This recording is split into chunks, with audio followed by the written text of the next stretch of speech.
I never anticipated that a simple evening would unravel the very fabric of my family.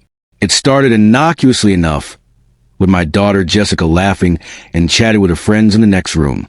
The sound of her laughter was usually a source of joy for me, but that night, it was drowned out by the words I overheard. Her friends were discussing something about her mother, Patricia, and money.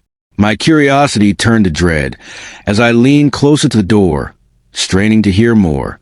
Jessica's voice was hesitant, almost apologetic, as she revealed that her mother had been stealing from our joint accounts for years. My heart sank, and I felt a cold wave of disbelief wash over me. Could it really be true? Patricia, the woman I had shared my life with, the mother of my child, had been betraying me in such a profound way? The following days were a whirlwind of emotion. I felt a wave of nausea every time I thought about it, my mind racing to connect the dots. I spent hours sifting through old bank statements and credit card records, my hands trembling as I flipped through the pages. Each transaction told a story I didn't want to believe, but the evidence was undeniable. Patricia had diverted over $120,000 from our accounts over several years. Hidden credit cards maxed out in my name only deepened the betrayal. It felt as if the ground had shifted beneath my feet, and the life I thought we had built together was nothing more than a facade. The trust one had placed in her, the years of shared dreams and sacrifices, all felt like a cruel joke. Determined to confront this treachery, I decided to take a strategic approach. I couldn't let my emotions cloud my judgment. I needed to be methodical. I gathered all the evidence meticulously, documenting every transaction and misdeed. I wanted to create a financial trap, a way to catch Patricia in the act of further theft, should she attempt to continue her deceit. I knew I had to confront her, but I needed to plan it carefully. I couldn't risk her twisting the narrative or manipulating the situation to her advantage. This wasn't just about the money. It was about the betrayal, the lies, and the years of deception. I arranged a family dinner with Patricia and her parents, a seemingly normal setting for an extraordinary confrontation. I wanted Jessica to be there, to support me and witness the truth. As we gathered around the dinner table, the tension was palpable. I could feel my heart pounding in my chest, each beat echoing in my ears. The food sat untouched as I finally mustered the courage to speak. I laid out the evidence before Patricia, detailing her theft and deceit. My voice was steady, but inside, I was a storm of anger, hurt, and disbelief. The reactions were explosive.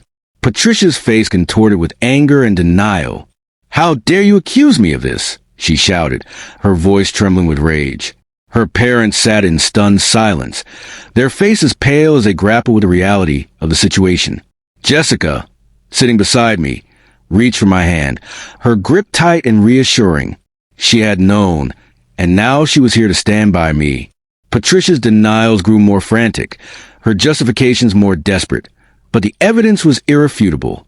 The room felt like it was closing in, the weight of the truth pressing down on all of us. After what felt like an eternity of accusations and frantic justifications, Patricia stormed out of the house with a suitcase in hand. "I'm not responsible for this," she shouted, her voice laced with rage as she threatened me. I watched her leave, a mix of relief and despair flooding over me. I had confronted the truth, but the pain was still fresh, the wound still raw. The house felt eerily quiet after she left, the air heavy with the aftermath of the confrontation. In the days that followed, I took the necessary steps to protect myself. I filed for divorce and reported Patricia's fraudulent activities to the credit card companies, ensuring that my financial situation was secured.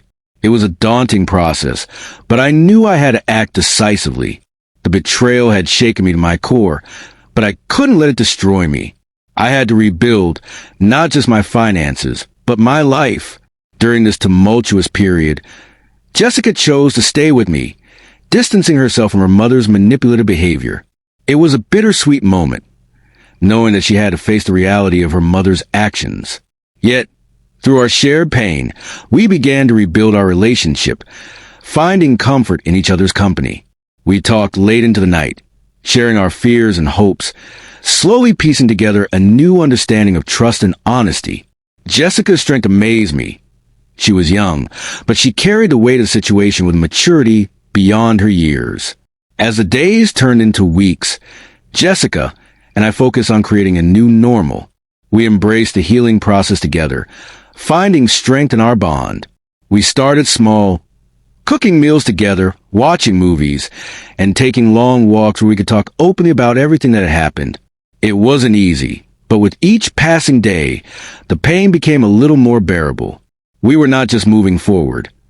We were forging a path toward a brighter future, one where betrayal had no place, and love and trust could flourish anew. Patricia, on the other hand, was left to navigate her new life, a stark contrast to the one she had once known. I heard through mutual acquaintances that she had moved to another city, but I didn't seek out details. That chapter of my life was closed, and I had no desire to reopen it. The road ahead was uncertain, but Jessica and I were determined to face it together. We had learned the hard way that honesty and trust were the foundation of any relationship, and we were committed to building a future where those values were non-negotiable. The scars of betrayal would always be there, a reminder of what we had endured, but they no longer defined us. We were stronger now, more resilient, and more united than ever. And as we looked toward the future, we did so with hope, knowing that we had each other and that, no matter what challenges lay ahead, we would face them together.